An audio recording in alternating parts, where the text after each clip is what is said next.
betul kan? Tapi dah salah guna lah. Salah guna tu tak boleh lah. Sebab kita bukan macam agama Kristian.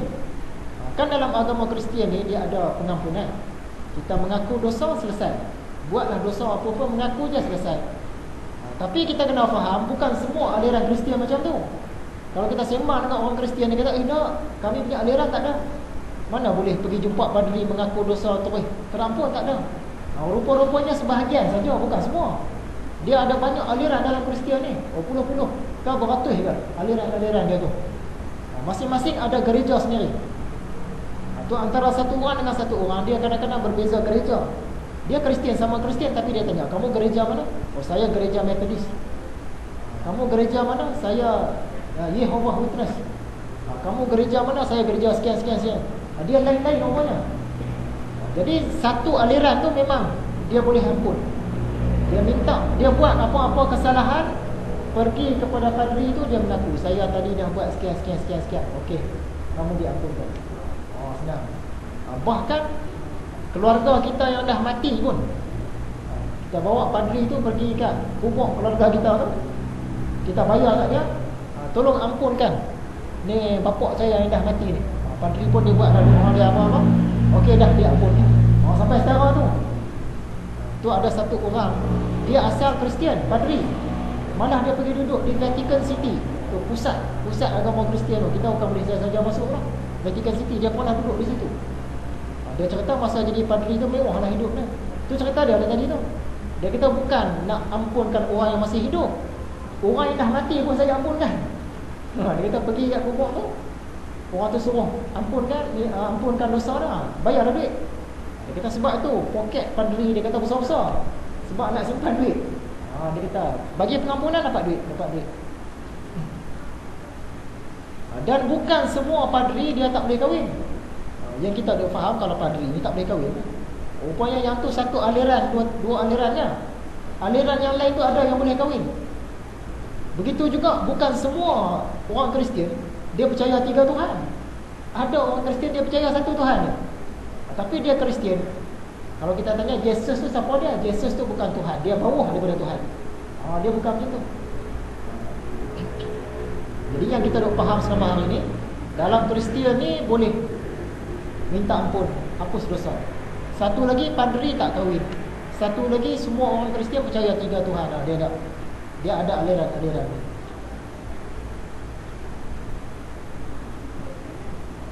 Kerana itulah Nabi SAW bersabda, sesungguhnya dari yang paling sedikit diberikan kepada kamu ialah yakin dan teguh kesabaran. Barang siapa diberi bahagian dari yang dua itu, yakni teguh dan sabar, yakin dan sabar, nescaya tak pedulilah ia apa yang tertinggal dari sembahyang malam dan puasa siang. Yang ni hadis ni tak dibagi tahu apa kedudukannya, siapa periwayat dia. Jadi kita tak ceritalah hadis ni. Dan wasiat Luqman Al-Hakim kepada puteranya, anaknya. Kata Luqman, wahai anakku, tak sangguplah amal perbuatan itu dikerjakan selain dengan yakin. Luqman Al-Hakim pun dia tekankan sangat pasal yakin. Tidaklah manusia itu bekerja melainkan sekadar keyakinannya, dan tidaklah yang beramal itu memendekkan amalannya kecuali telah kurang yakinnya. Jadi dia tekan pasal yakin. Kata Luqman, kalau orang tu yakin, maksud dia akan beramal. Tapi yang tak beramal ni, dia yakin dia tu dah kurang, walaupun dia dinamakan yakin. Contoh kita kata mati. Kamu percaya tak mati ni benar-benar berlaku? Memang 100% percaya. Hakul yakin lah. Bukan dia tak yakin, hakul yakin. Memang sungguh mati ni memang sungguh berlaku. Tapi kita tengok dia sembahyang pun tak, yang wajib-wajib pun tak buat. Tapi dia yakin mati akan berlaku, tapi dia tak buat persediaan. Itu maksud dia, orang tu yakin dia dah turun dah sebenarnya, tanpa disedari. Walaupun dia yakin mati itu memang berlaku, tapi dah kurang dah keyakinan. Jadi Luqman Al-Hakim kalau dalam Quran, dia ni wasiat kepada anak dia lah. Dia pesan nasihat kepada anak dia. Perkataan yang dia gunakan ialah ya bunayya.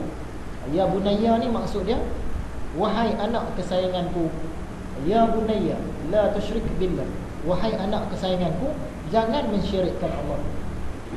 Jadi setengah orang kata Luqman Al-Hakim dengan Socrates ni orang yang sama. Salah satu hujah dia, Socrates masa dia duduk di Athens tu, di Rom, di Athens tu, dia berjalan pergi jumpa anak-anak muda ni, dia cakap, wahai anak-anakku. Dia bagi pengajaran, dia sebut wahai anak-anakku. Jadi boleh jadi mereka ni orang yang sama. Socrates tu mungkin Luqman. Tapi kita jawab ada perbezaan. Sebab apa? Luqman dia cakap ya bunayya, wahai anak kesayanganku. Maksud dia satu orang. Sedangkan Socrates tadi dia cakap kepada ramai orang, wahai anak-anakku. Dia cakap pada ramai orang. Jadi tak samalah dari sudut itu.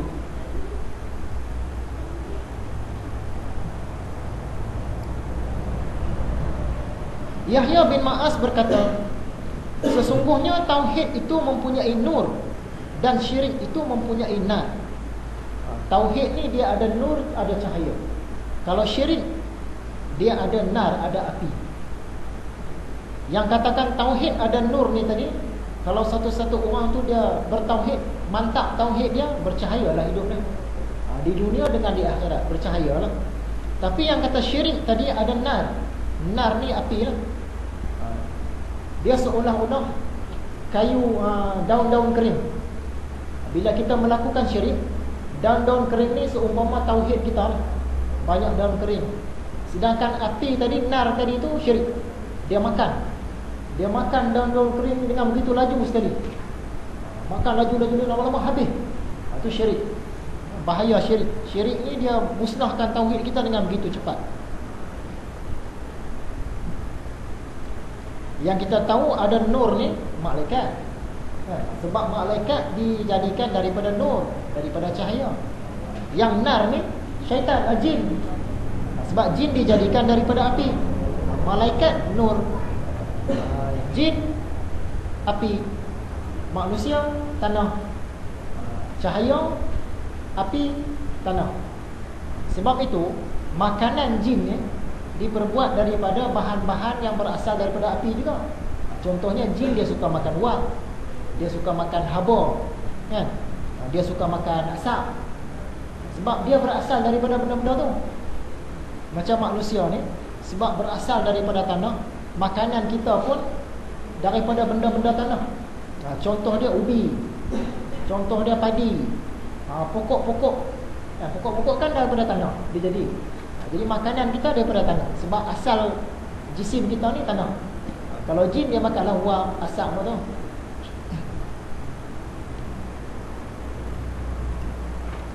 Dan nur tauhid itu membakar segala kejahatan orang-orang yang bertauhid, dari api syirik yang membakar segala kebajikan orang musyrik.